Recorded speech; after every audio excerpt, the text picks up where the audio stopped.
신약성경 236페이지에 있습니다. 사도행전 28장 1절과 2절, 두 절이니까 우리 같이 합독해서 같이 읽겠습니다. 우리가 구조된 후에 안즉 그 섬을 멜리데라 하더라. 비가 오고 날이 참에 원주민들이 우리에게 특별한 동정을 하여 불을 피워 우리를 다 영접하더라. 아멘. 유라굴로라는 큰 광풍에서 식음을 전폐하고 칠흑 같은 어둠 속에서 오랜 시간 동안을 보내야 했고, 낮과 밤이 언제인지 모르는 상황 속에 뜬밤을 지새우며 굶주림과 죽음의 공포 앞에서 시간을 보냈던 바울과 또 죄수들, 군인들이 있었습니다. 마지막 식사를 하고 배가 앞뒤로 갈라지는 그러한 상황 속에서 이들이 의지하고 믿을 수 있었던 것은 바울이라는 사람이 말했던 그 약속의 말씀을 희미하게나마 붙잡고 아마 시간들을 보냈을 것입니다. 오늘 우리가 찬양을 들었던 오직 주의 사랑에 매여 주께서 주신 모든 은혜 나는 말할 수 없네 라는 이 찬양이 아마 이들에게도 고백이 되지 않았을까. 왜냐하면 바다를 헤엄쳐서 뛰어내리기도 하고 파손된 배의 나무 조각을 의지하여서 그 바다를 건너 결국에는 그들이 구조되었다라는 것이죠. 하나님의 은혜인 것입니다. 그리고 이들이 오늘 우리가 읽은 본문의 구조된 후에 안즉 어떤 한 섬에 도달하게 되고 그 섬은 멜리데라라고 말씀하고 있죠. 이것은 말씀의 약속을 지키시고 성취하신 하나님을 우리에게 보여줍니다. 우리는 말씀을 통해서 그냥 그 말씀이 선포된 것이 아니라 그 말씀이 어떻게 이루어지는지를 확인해야 되죠. 바울이 27장 26절에서 이렇게 말씀하죠. 우리가 반드시 한 섬에 걸리리라. 우리가 구원을 받을 것이고 우리가 구조가 될 것인데 반드시 어느 섬에 걸릴 것이다. 도달하게 될 것이다 라는 것을 바울이 말씀을 통해서 깨닫고 이들에게 약속을 했습니다. 선포한 것이죠. 그리고 오늘 멜리데라는 섬, 이들이 구조가 되고 나서 보니까 결국에는 멜리데라는 한 섬에 도착하게 된 것이었어요. 여러분은 그냥 멜리데라는 섬이 있구나라고 생각하겠지만 사진을 보시면 이렇게 빨간 표시로 되어 있잖아요. 멜리데라는 조그만한 지도상에 굉장히 조그만한 섬에 도달하게 된 것이었어요. 유라굴로라는 그 지중해 그 광풍 앞에서 이리저리 떠돌고 가다가 멜리데라는 섬에 위치하게 됩니다. 다음 사진을 보시면 결국에는 이 멜리데라는 섬에서 로마로 가게 되는 아주 정확한 길목인 그 작은 멜리데라는 섬에 정확하게 휩쓸려 갈 수 있는 확률이 여러분 몇 퍼센트가 될 거라고 생각됩니까? 그냥 말씀을 읽었으니까 그냥 어느 한 섬에 도달했다 이것이 아니라 지도를 보시면 로마로 향하는 그 길목에 멜리데 섬이 있었단 말이에요. 하나님이 그곳으로 인도하신 것이죠. 그냥 우연히 그곳으로 간 것이 아니라 로마로 향하는 그 길목에 그 조그만한 멜리데라는 섬으로 하나님께서 정확하게 그들을 인도하신 거예요. 바울을 위해 한 치의 오차도 없이 신비롭게 그 섬으로 하나님께서 계획하시고 준비하시고 그들을 그곳으로 인도하여 주신 줄 믿습니다. 그 멜리데라는 섬 이름 자체도 피난처 혹은 도피처라는 의미를 가지고 있어요.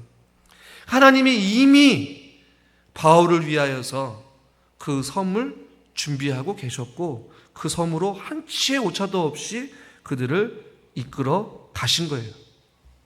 바람도 바다도 통치하시고 다스리시는 하나님께서 해와 달까지도 다스리신 그 하나님이 폭풍을 잠잠케 하시고 바람을 이끌게 하여 주셔서 하나님이 원하시는 로마로 향하는 길목인 그 자그마한 섬에 하나님께서 그들을 인도하여 주신 것입니다. 그리고 실질적으로 기후만 좋으면 로마까지는 불과 며칠 사이에 갈 수 있는 거리예요. 정확한 타이밍에 하나님께서 최고의 곳으로 하나님께서 그들을 인도하신 것이죠. 우연이 아니라 필연인 것입니다. 여러분, 우리가 때로는 우리가 원하지 않는 일을 하게 되는 경우들이 있습니다. 또 우리가 원하지 않는 길을 걸어가는 경우들도 있습니다. 때로는 우리가 원하는 삶을 원하지 않는 삶으로 우리의 삶이 이끌어갈 때가 있어요. 그 길이 고난의 길이기도 하고 때로는 고통의 길일 수도 있습니다. 때로는 오르막길일 수도 있죠. 때로는 가시밭길일 수도 있습니다. 그러나 그것이 하나님께서 주시는 기회일 수도 있고 하나님께서 우리를 인도하기 위한 어떤 최종의 목적지, 사명의 자리로 인도하시는 하나의 과정이요, 하나님의 섭리요, 하나님의 인도하시는 방법일 수도 있다라는 거예요. 그 방향과 그 시기는 우리는 알 수 없습니다. 방법도 알 수 없습니다. 이왕이면 바울을 순탄하게 그냥 로마로 안전하게 가게 하셨으면 좋겠는데 하나님은 유라글로라는 광풍이라는 그 고난과 그 죽음의 공포를 통하여서 하나님은 바울을 인도하셨다라는 것이, 때로는 우리의 삶이 형통의 길로 하나님께서 인도하시는 방법도 있지만 때로는 어려운 길, 때로는 힘든 길, 때로는 고난의 길을 걸어가게 하셔서 하나님께서 원하시는 그곳으로 우리를 데려놓는 하나님의 뜻과 섭리도 있다라는 것이. 그런데 우리는 늘 언제나 형통만이, 우리가 원하는 길로 인도하는 것만이 하나님의 방법이요, 하나님의 인도하심이라고 생각하는 것이 문제인 것이에요. 때로는 우리에게 고난의 그 시간들을 하나님께서 꽤 오래, 우리의 생각보다 꽤 오랫동안 그 고난의 자리에 두기도 합니다. 그것은 하나님이 정하시는 거예요. 유라굴로의 광풍이 계속해서 일어나게 되는 것, 해가 뜨지 아니하고 별도 보이지 않는 그 칠흑 같은 어둠의 시간을 허락하시는 것도 하나님이요, 그것을 걷어가시고 그 광풍을 잠잠케 하시는 분도 누구 손에 달려 있어요?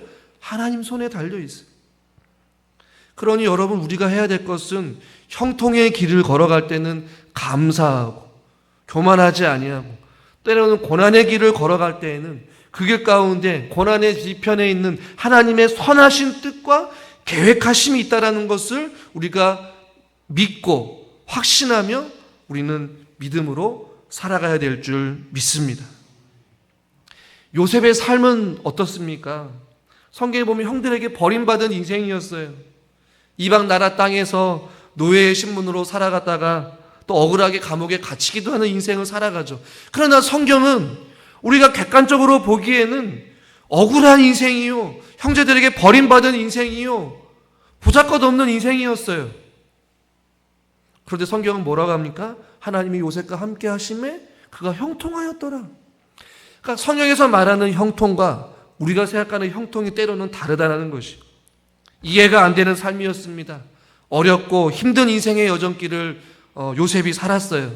그러나 마지막 그 인생의 말년에 애굽의 총리가 되고 형제들을 만나고 기근을 만났을 때, 형들 앞에 섰을 때에 요셉은 그의 인생을 되돌아보고 그의 형제들에게 고백하죠. 창세기 45장 5절 같이 한번 읽겠습니다. 당신들이 나를 이곳에 팔았다고 해서 근심하지 마소서, 한탄하지 마소서. 하나님이 생명을 구원하시려고 나를 당신들보다 먼저 보내셨나이다. 아멘. 억울한 인생이고 형들한테 배신을 당하고 버림받았던 인생이라고 생각했지만 하나님의 생명을 구원하시려고 나를 당신들보다 먼저 보내셨다. 하나님의 선하신 뜻이 있었다는 것을 요셉이 깨달아 알게 되는 것이죠. 당시에는 몰랐을지도 몰라요. 버림받았을 때, 구덩이에 있었을 때, 노예로 끌려갔을 때, 억울한 감옥살이를 했을 때에,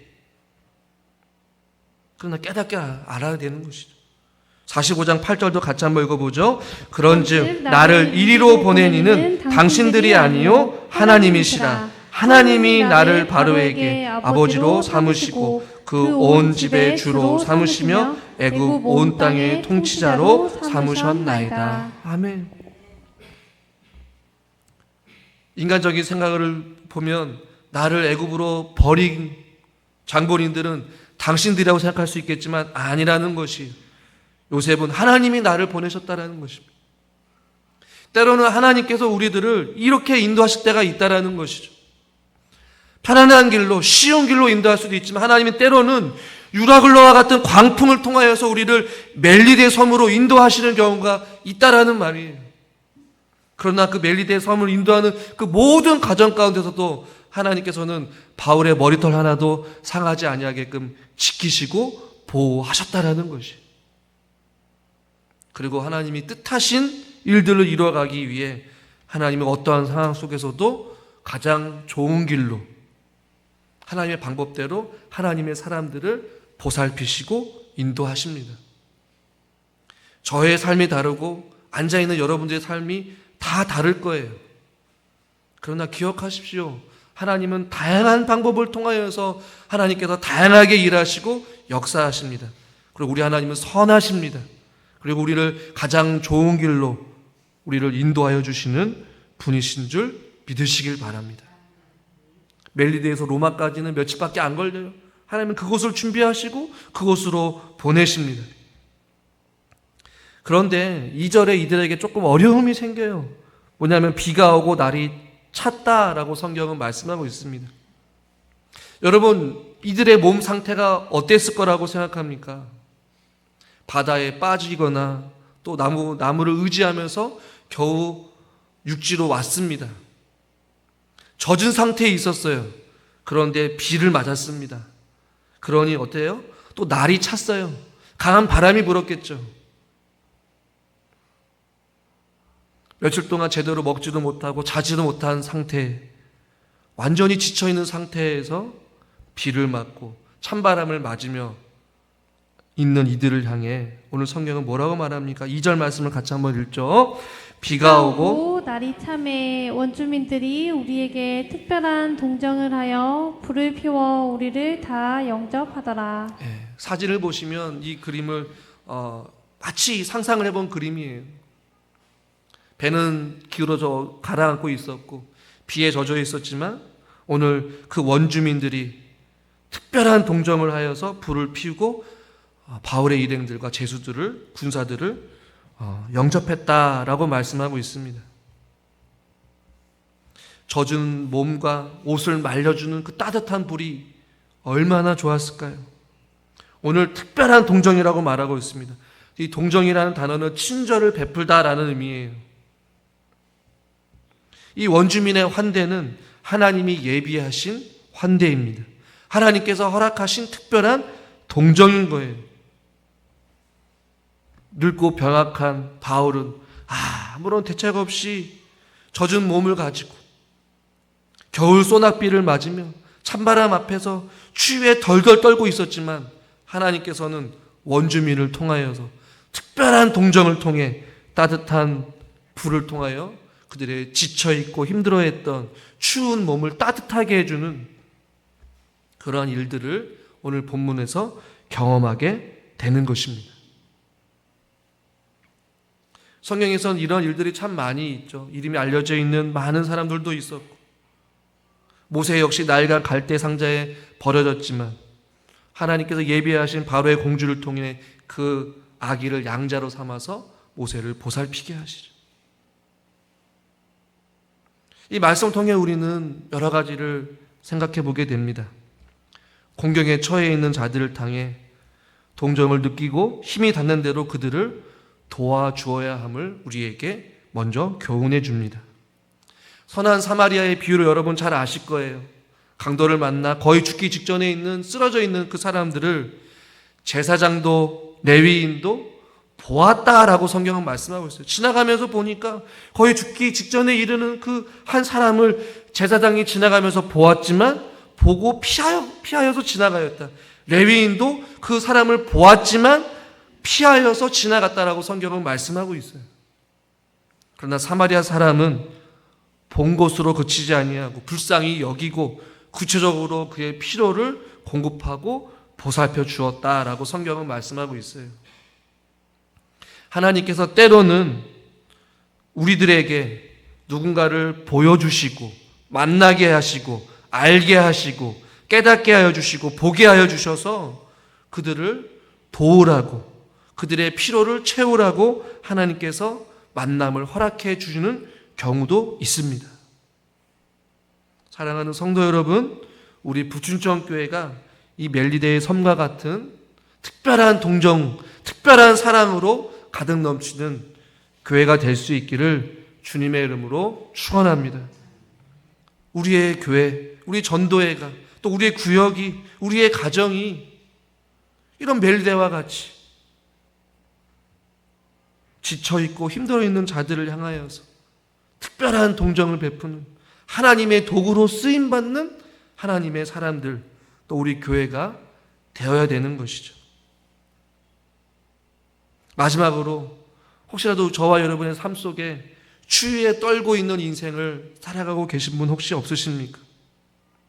겨우 죽음의 유라굴로라는 그 광풍을 벗어났는가 했는데 설상가상으로 우리의 인생이 겨울 소낙비와 같이 찬 바람과 같이 추위에 덜덜 떨면서 힘들어하고 지쳐있을 때 하나님께서는 따뜻한 동정과 따뜻한 불과 같은 하나님의 사람들을 우리에게 붙여 주실 줄 믿습니다.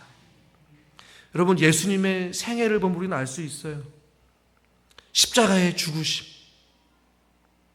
모진 고통을 다 받으시고 기꺼이 죽으셨어요. 그러나 하나님께서는 부활의 아침, 승리의 새날을 하나님께서 예비하고 계셨습니다. 십자가 죽으심 이후에 부활의 아침이 밝았듯이 우리의 삶이 힘듦의 연속이고 고난이 끝날 것 같지 않고 고통 속에 하루하루를 살아간다 할지라도 하나님께서 고난 뒤에 주님이 주실 그 은혜를 준비하고 기다리고 계시다라는 사실이에요. 이 특별한 동정을 통하여서 불을 피워 그들을 따뜻함, 그들의 추위를 해결한 것과 같이 여러분의 그 고통을 해결해 주고 여러분의 그 질병을 치료해 주시고 여러분의 그 아픔을 위로해 주시고 어루만져 주시고 회복시켜 주시고 일으켜 세워 주시는 그 하나님의 은혜가 우리 앞에 준비되어 있습니다. 하나님의 특별한 사랑, 특별한 동정이 우리를 기다리고 있는 것이죠. 그러므로 추위에 떨고 있고 힘들어하고 있다면 주님의 은혜를 사모하십시오. 주여 우리들에게 이런 특별한 동정을 허락해 주시옵소서. 또 우리 교회가 그런 교회가 되게 해 주시옵소서.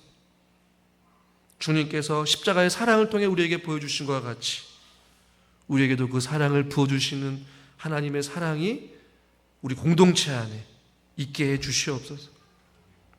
제사장과 레위인들처럼 누군가의 아픔과 고통을 보고 가만히 있고 외면하고 지나가는 것이 아니라 이 이름도 기록되어 있지 않지만 이 원주민들이 특별한 동정을 가지고 많은 사람들을 불을 피워서 그들을 따뜻하게 환대하고 영접한 것과 같이 우리들도 그런 예수님의 마음을 가지고 멜리데와 같은 섬과 같은 그런 구원의 방주의 역할, 따뜻한 위로와 사랑이 가득 넘치는 저와 여러분들의 가정, 또 여러분들의 구역, 또 전도회, 우리 교회, 또 우리의 삶이 되어질 수 있기를 주님의 이름으로 축원합니다. 또 여러분들의 그 냉랭하고 힘들고 힘든 여러분의 인생의 여정길에 이런 따뜻한 하나님의 사랑이 여러분들을 비추시고 여러분들을 위로하여 주시고 여러분들의 필요를 공급해 주실 것입니다. 그것을 확신하십니다. 그리고 믿고 하나님을 의지하며 남은 한 주간도 주 예수와 동행하시기를 주님의 이름으로 축원합니다. 우리가 이 시간 말씀을 생각